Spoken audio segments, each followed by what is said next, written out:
Il est important de savoir un peu, de connaître un peu la halakha pour après, parce que souvent on voit des choses que d'autres personnes font, et la personne qui ne connaît pas, il dit comment il fait ça, il n'a pas le droit de faire ça. Mais en fait, parce qu'on ne connaît pas tous les avis qui sont marqués dans la halakha. Pourquoi je dis ça? Vous savez que quand une personne est acquittée d'une bénédiction, il entend une bénédiction, il est acquitté, il doit répondre Amen, on l'a dit hier. Mais il y en a quand ils entendent le début de la bénédiction, Baruch Ata Hashem, qu'est-ce qu'ils répondent? Baruch Hu, Baruch Shemo. Dès qu'on entend le nom de Dieu, on répond Baruch Hu ou Baruch Shemo. Béni soit-il et béni soit son nom. D'accord? Est-ce qu'on répond Baruch Hu, Baruch Shemo quand on est acquitté de cette bracha, ou bien on ne répond pas pour justement ne pas s'interrompre?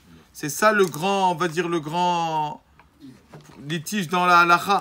Des rabbanim, beaucoup de rabbanim qui disent que non, nous depuis qu'on nous sommes petits, on a la coutume de répondre Baruch Hu, Baruch Shemo tout le temps, même qu'on est acquitté. Par exemple, pendant le kiddush qu'on est acquitté de la bracha, on répond Baruch Shemo. Il y a des rabbanim qui disent non, tu t'interromps, d'accord? Donc ça, la halakha n'a pas été tranchée entre guillemets, chacun il fait comme le minhag, comme l'habitude, celui qui a la coutume de répondre Baruch Hu, Baruch Shemo, il doit continuer à répondre, il ne doit pas casser la coutume, on ne casse pas une coutume. Quand c'est une coutume qui n'est pas contre la halakha, on ne la casse pas. Quand c'est une coutume qui est contre la halakha, on sait que le mot en hébreu minhag, coutume, c'est même lettre que geinam. Des fois, il y a des mauvaises coutumes. La personne, il ne sait pas, le pauvre, il croit. Mais quand une personne, il fait, c'est pas contre la halakha, il doit continuer cette coutume. D'accord? Si par exemple, c'est une coutume contre la halakha, par exemple, Dieu préserve quelqu'un Dieu préserve, il est endeuillé, et pendant les 7 jours, Shabbat, les 7 jours, il dit non, je ne mange pas de viande de Shabbat les 7 jours. C'est pas une mauvaise coutume. Pourquoi? C'est contre la halakha. La halakha te dit le Shabbat, il passe avant tout. Mais quand c'est une coutume qui ne contredit pas la halakha, bien sûr, j'ai bien regardé cette coutume. Donc nous, par exemple, je parle, pas que pour moi, mais beaucoup de ces faradim qui vivent en dehors d'Israël ont l'habitude de répondre Baruch Hu, Baruch Shemo. Nous, on a l'habitude de continuer de répondre Baruch Shemo. En Israël, par contre, Rav Ovadia Yosef a décrété, lui dit qu'il ne voulait pas s'interrompre. Donc les élèves de Rav Ovadia Yosef ne répondent pas Baruch Hu, Baruch Shemo. On a demandé une fois à la maman du Chazon Ish. Elle avait un fils, le Chazon Ish, vous connaissez tout le monde, c'était un grand tzaddik. Ils lui ont demandé comment vous avez mérité d'avoir un fils tzaddik comme votre fils Chazon Ish. Comment une mère peut mériter d'avoir un enfant comme ça? Ils l'ont demandé. Alors, elle a répondu avec l'histoire qui est marquée dans le livre de Eliyahu Navi, Tana Deve Eliyahu.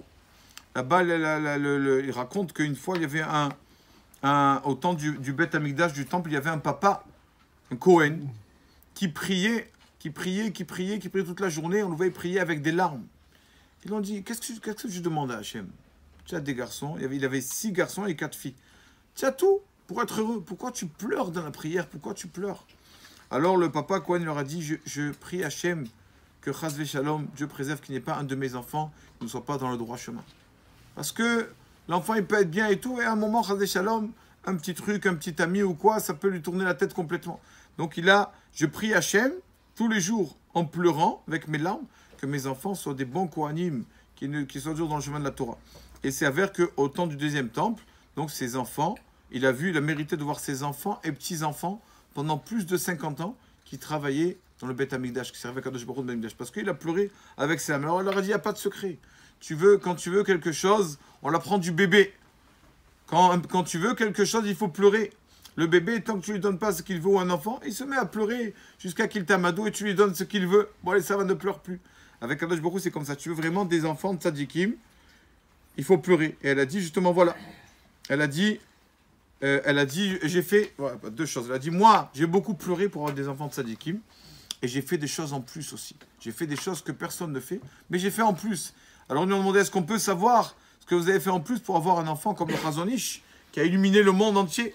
Alors, elle a dit, voilà ce qu'elle a dit. Elle a dit, quand je prenais la douche le vendredi après-midi, il y avait 2 femmes qui étaient à côté de moi, avec des serviettes. Les 2, elles tenaient des serviettes pour pas que les murs de ma maison voient mes cheveux. Comme ça, elle a dit. Je faisais ça en plus. C'est pas obligé. En plus. Comme ça, quand elle se douchait, elle faisait comme ça. Il y avait 2 femmes qui lui tenaient. Pour pas, elle a dit, voilà, Baruch Hashem, j'ai mérité ce fils. Le Chazon Ish, j'avais un autre frère aussi. Meir Karlitz, un grand aussi. Mais il a mérité d'avoir le Chazon Ish, que jusqu'à maintenant, on étudie ses textes, ses livres. Tout ça par le mérite d'une petite chose qu'elle a fait par la tznout. Donc quand elle a dit, voilà, quand tu veux des enfants qui ont la crainte de Dieu, il faut demander, il faut prier Hachem, pleurer dans ta prière, alors tes enfants seront dans le bon chemin.